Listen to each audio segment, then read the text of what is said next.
I take that? Would you like me to sign this? Which one? Oh, I love that. Thank you.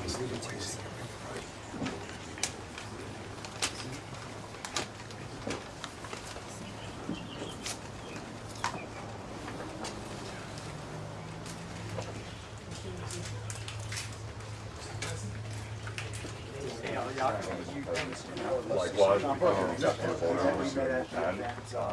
I described it.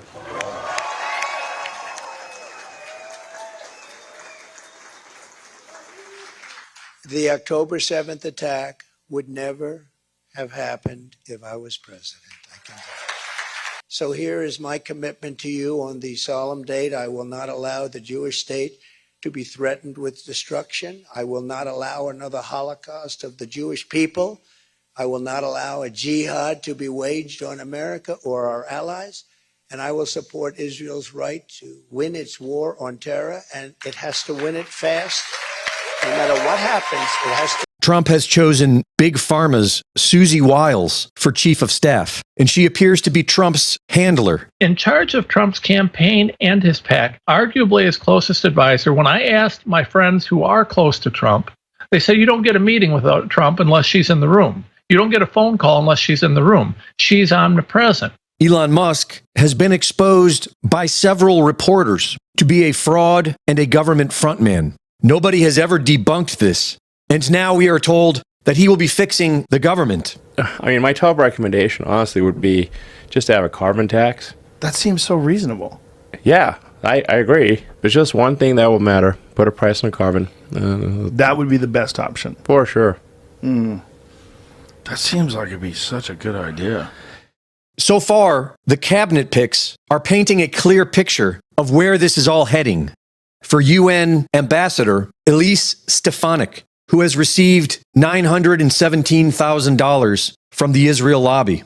Today, this means crushing anti-Semitism at home and supplying the state of Israel with what it needs, when it needs it, without conditions to achieve total victory in the face of evil. For Secretary of State, Senator Marco Rubio, who has received $1 million from the Israel lobby. Senator Rubio, will you call for a ceasefire? No, I will not. On the contrary. Rubio, are you filming it? So I want you guys to get this. I want them to destroy every element of Hamas they can get their hands on. These people are vicious animals who did horrifying crimes. And I hope you guys post that. And what about the civilians that are being killed every day? Hamas should stop hiding behind civilians, putting civilians in the way. Hamas knew that this was going to lead to this. So Hamas has stopped building their military installations underneath hospitals. So you don't care that 15,000 have died? You don't care about the babies that are being killed every day? I think it's horrifying. I think it's terrible, and I think Hamas is 100% to blame. That's what I think. Make sure you post that, please. For the EPA, Lee Zeldin, who has received $916,000 from the Israel lobby. You should not be coddling the largest state sponsor of terrorism, who calls the United States the great Satan. They call Israel the little Satan. They chant death to America. They develop intercontinental ballistic missiles, ICBMs, intercontinental. That's not meant for Israel. That's meant for us. For National Security Advisor, Representative Mike Waltz, who has received $235,000 from the Israel lobby. I think at this point, the only thing that is going to stop the Supreme Leader from his nuclear obsession is a very credible use and threat of military force. For the Secretary of Homeland Security, South Dakota Governor Kristi Noem, who serves to ensure the security of God's chosen people, and who signed a bill to conflate criticism of Israel with anti-Semitism.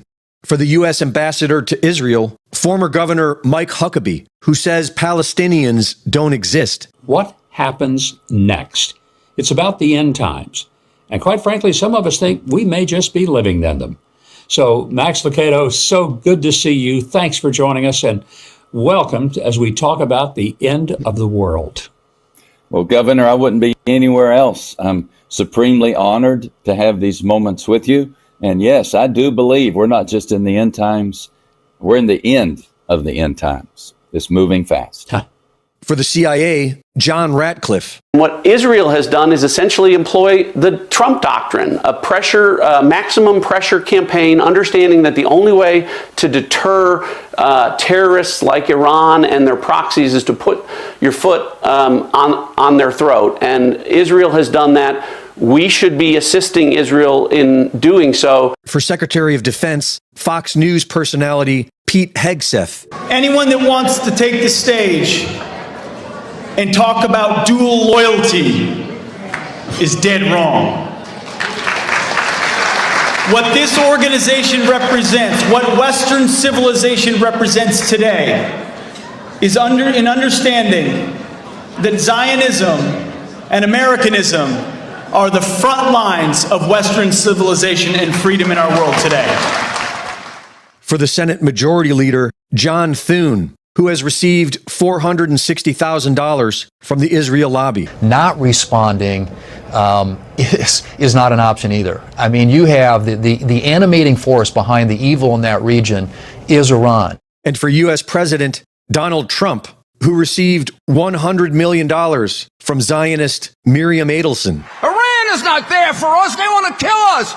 And the Palestinians are taught to kill us at 2 years old. The Palestinians want to come and get you. I mean, it's just absurd, the things that Giuliani said at that rally at Madison Square Garden. But it manifests an ideology which Donald Trump embraces, that the Palestinians should be destroyed and the United States should pay for their destruction. The U.S. government is run by people who have been bought and paid for by Israel. Many believe that Trump will negotiate peace. What we want is peace all over. Absolutely. And many believe that he will help ignite a war. Unlike liberal Kamala, I will support Israel's right to win its war on terror. You have to support that. Got to win, got to finish it off. And instead of pandering to the jihad sympathizers and America-hating radicals, we will deport them. We will deport them very quickly. We have no choice. This is on the occasion of Donald Trump's presidency. God bless America. God bless Israel. Woo!